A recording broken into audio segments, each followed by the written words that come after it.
सत्यमेव जयते।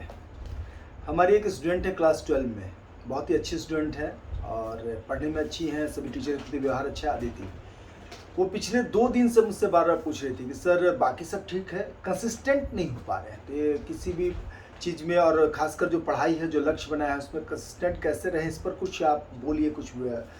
तो क्लास में मुझे टाइम नहीं मिल रहा है क्योंकि वो बायो सेक्शन में अभी मेरे क्लासेस वहाँ नहीं हैं। तो आज ही बात हुई कि सर एक वीडियो बना दीजिएगा, तो हम लोग देख लेंगे उसको। तो मुझे लगा कि उनके साथ साथ और बच्चों को भी फ़ायदा हो जाएगा। थोड़ा मैंने रिसर्च किया, बहुत सारे की सेल्फ हेल्प बुक्स मैं पढ़ते रहता हूँ। इन सब मामलों में बच्चे मुझे स्पेशलिस्ट मानते हैं क्योंकि वो जानते हैं कि ये जो पढ़ाई से रिलेटेड जो चीज़ें हैं, कैसे याद करें, किस तरह कंसिस्टेंट रहें, कैसे डिसिप्लिन रहें, इस बारे में गाइड अधिकतर मुझसे गाइडेंस चाहते हैं और मैं गाइड करते भी रहता हूँ। मुझे अच्छा लगता है खुद को भी सेल्फ मोटिवेटेड रखना, गाइड खुद को करते रहना और दूसरों को गाइड करते रहना एक अच्छे पाथ में। कभी कभी मैं बच्चों से कहता हूँ कि थोड़ा सा लेट हो गया है। जब जिस समय मुझे पढ़ाई में मन लगाना था उस समय मैं खेल में बहुत ज़्यादा था और खेल में इंजरी के चलते मैं बहुत ज़्यादा आगे नहीं जा पाया और नेशनल लेवल तक तो ठीक ठाक नाम हुआ था, लेकिन बहुत आगे नहीं जा पाया। और पढ़ाई लेट से मैंने शुरू की। मास्टर्स में टॉपर रहा, लेकिन मास्टर्स मैंने अपने बल पर छुट्टियां लेकर की थी, उम्र बीत चुका था। और अभी जब तक मेरे पास नेट पीएचडी सब है, लेकिन काफ़ी उम्र आगे निकल गया। तो अदिति, आपका क्वेश्चन है कंसिस्टेंसी, तो बिना समय गवाए इसका 2 पार्ट मैंने किया है। पहले कॉजेज और तब रिमेडीज। तो पहले कॉजेज पे आते हैं ताकि कॉजेज भी पता रहे तो आदमी खुद भी रिमेडीज ढूंढ सकता है। तो पहला कॉज इसके इमोशनल एंड मेंटल हेल्थ। यहाँ पर फिजिकल को मैं साथ लेके चलूँगा। इमोशनली अगर आप डिसबैलेंस हैं, कभी बहुत ज़्यादा मोटिवेटेड हो जाते हैं, बहुत ज़्यादा डीमोटिवेटेड हो जाते हैं। एक लाइन मैं हमेशा बोलता हूँ कि एक सामान्य सी परिस्थिति में थोड़ा सा अगर मोड़ आता है, तो जब टफ सिचुएशन आता है कुछ लोग अपना दिल तोड़ बैठते हैं और कुछ रिकॉर्ड तोड़ बैठते हैं। तो आप किस ओर हैं ये देखिए, दिल तोड़ने वाले में या रिकॉर्ड तोड़ने वाले में। तो अपने आप को धीरे धीरे ट्रेन करना होगा, इमोशनली बैलेंस होना होगा, क्योंकि जो इम्बैलेंस ये मेन कॉज है। इमोशनल हेल्थ, फिजिकल हेल्थ भी, तो उसको भी थोड़ा संभालना है। तो physical health, mental health, emotional health, ये सारे हेल्थ जो है मेजर कॉज है आपकी कंसिस्टेंसी में कमी के। एक चीज़ और जो मुझे क्लियर कर देना होगा, कंसिस्टेंसी का गलत मतलब लोग निकालता है, यानी कि डेली पढ़ रहे, एक दिन टूट गया तो इनकंसिस्टेंट हो गया, ऐसा लोग सोचते हैं। मैं ऐसा नहीं सोचता। मान लीजिए आप पूरा घर, परिवार, समाज सब छोड़ के सिर्फ अपना रूटीन फॉलो करने में लगे हैं और पूरी दुनिया आपको जो है सुविधाएं देने में लगी है और कोई रिस्पॉन्सिबिलिटी आप पे नहीं है और आपको 24 घंटा रूटीन फॉलो करना है, तब तो आप कर सकते हैं। लेकिन जब भी आप फैमिली रिस्पॉन्सिबिलिटी में आते हैं, सोशल रिस्पॉन्सिबिलिटी में आते हैं, तो वहाँ आपको बहुत कुछ देखना पड़ता है। अब आपके घर में कुछ फंक्शन होगा तो आपका रूटीन ब्रेक होगा। घर में कुछ अगर कोई बीमार पड़ गया, रूटीन ब्रेक होगा, हम लोग सबका होता है। लेकिन कितना जल्दी आप ट्रैक पे आ जाते हैं, इसी को कंसिस्टेंसी कहते हैं। अभी जस्ट छोटा सा एग्जांपल मैं दे रहा हूँ कि अभी मैं बाहर खिलाने के लिए गया हुआ था, टीम लेके बाहर तो वहाँ रूटीन गड़बड़ाया। फिर वहाँ मुझे सीवियर जो है यूटीआई हो गया था, काफ़ी तबीयत खराब रही। अब ड्रिप लगा हुआ था, सुबह शाम इंजेक्शन लग रहा था, तो रूटीन गड़बड़ाया। कुछ दिन जब तक मैं ट्रैक पे आता तब तक मेरी माँ की अचानक तबीयत खराब हुई, उनका डेथ हुआ। कुछ दिन फिजिकल और मेंटल ट्रॉमा रहा, क्योंकि जब भी कुछ गलत होता है लाइफ में तो आदमी सोचने लगता है काश ऐसा किए रहते तो ऐसा होता क्या, कहाँ डिसीजन में गलती हो गई, पहले क्यों नहीं फील किए कि ऐसा तबीयत खराब है तो इस तरह हो सकता है।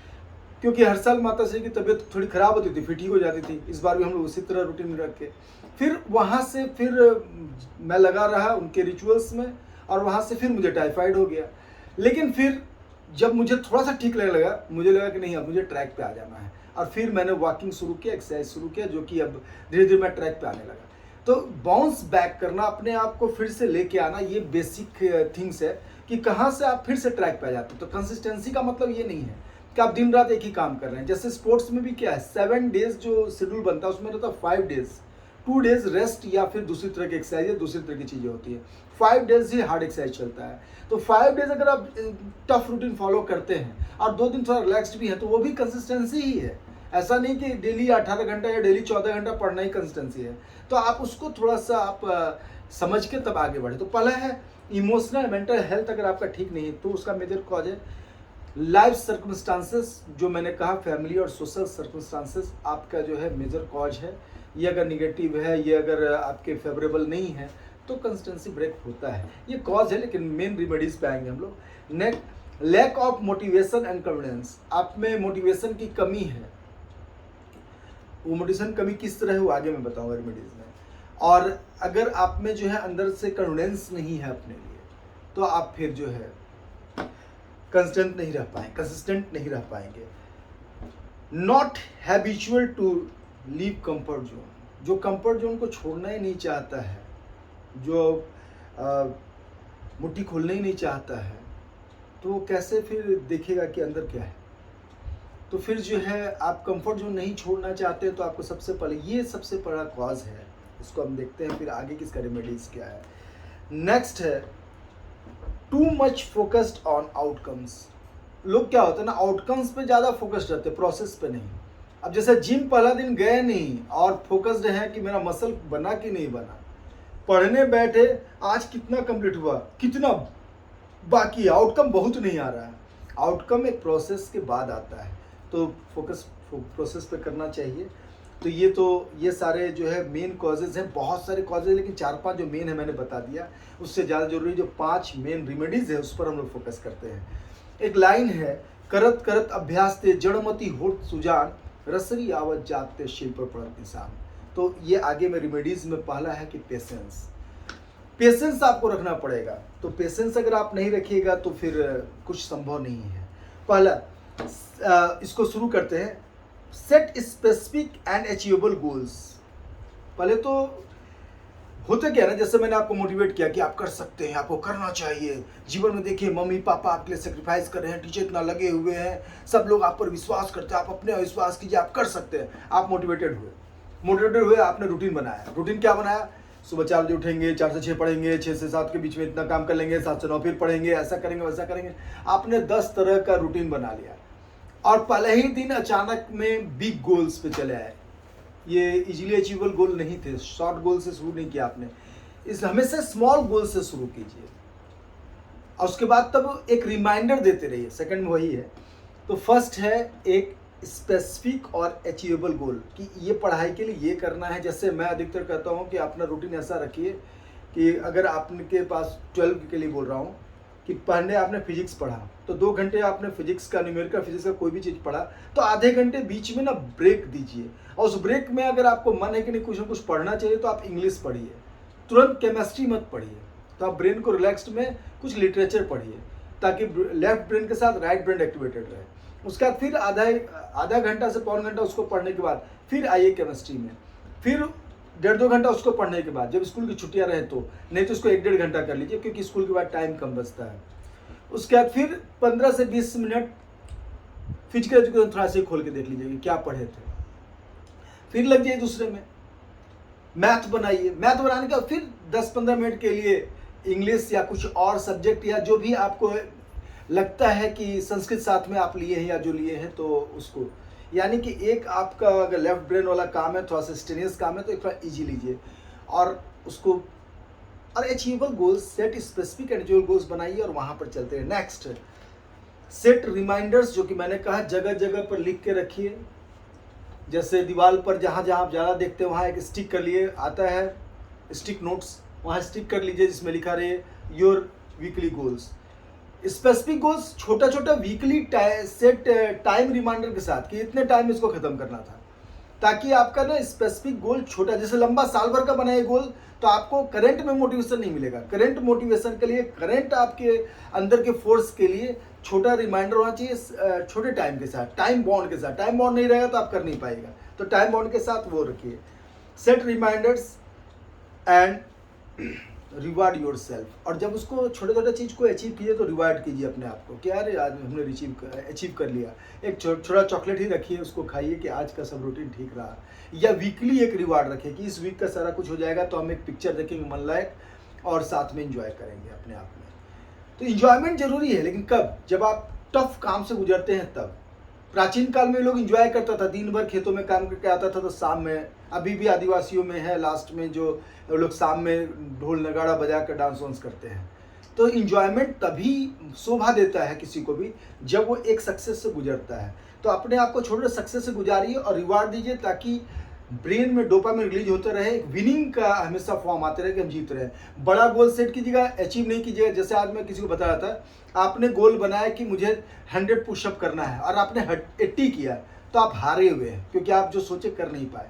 एक अगले ने 20 पुशअप का जो है टारगेट बनाया, 22 किया, वो जीता हुआ है और उसके मन में डोपामिन रिलीज होगा, अगले दिन 30 भी करेगा, लेकिन जो 100 कर सोच के 80 किया वो टूट जाएगा।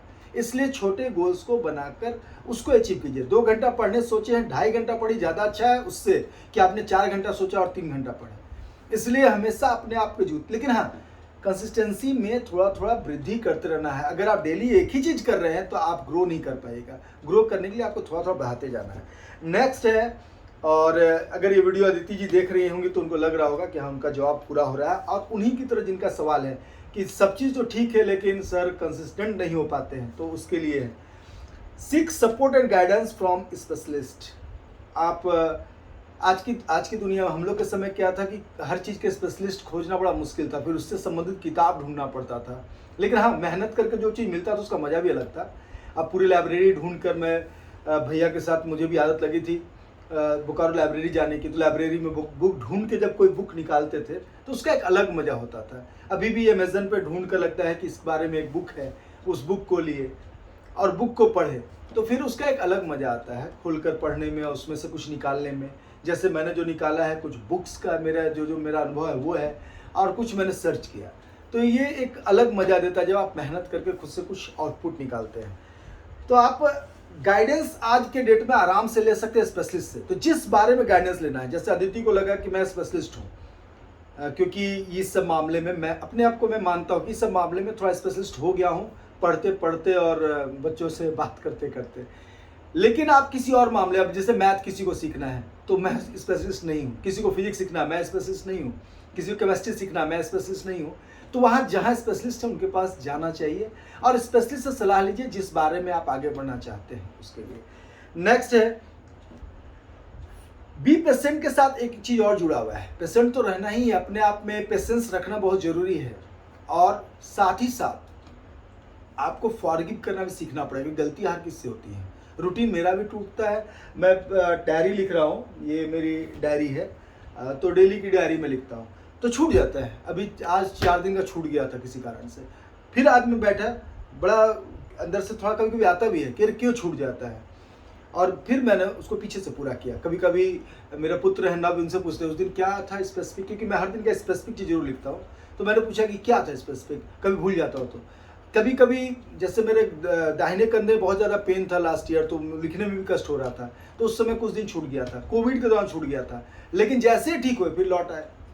तो ये लौट आने की कला होनी चाहिए, यही कंसिस्टेंसी का राज है कि अपने आप को क्षमा कर दीजिए। हर किसी से चूक होती है, और चूक उसी से होती है जो कुछ करता है, जो कुछ नहीं करता उससे कोई चूक नहीं होती है।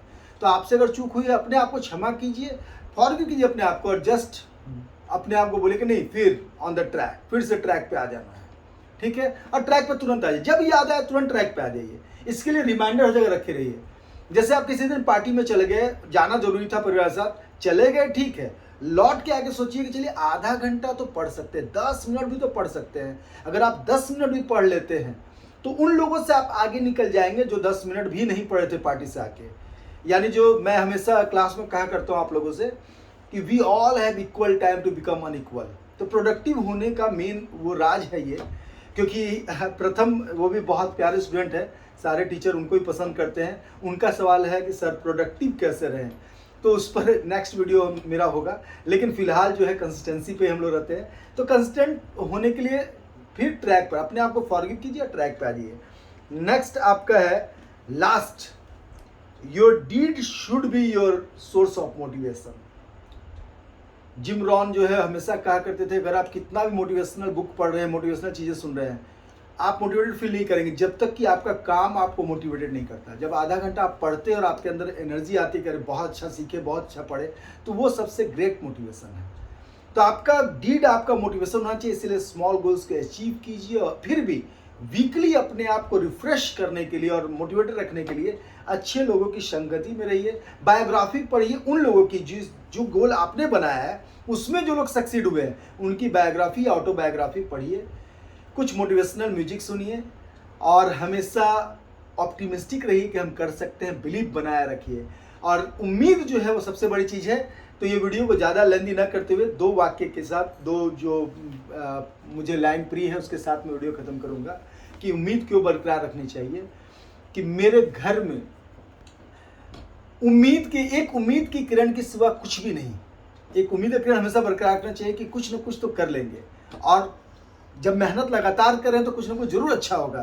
तो एक उम्मीद की किरण के सिवा कुछ भी नहीं। मेरे घर में रोशनी का बस यही इंतजाम है। आपके घर में, आपके दिलो दिमाग में रोशनी का इंतजाम यही होना चाहिए कि उम्मीद मत छोड़िए। आप सभी सफल होंगे, हम सभी और बेहतर बनेंगे और सफल होंगे, दुनिया को बेहतर कर पाएंगे। इसी आशा विश्वास के साथ आप सभी को बहुत बहुत धन्यवाद।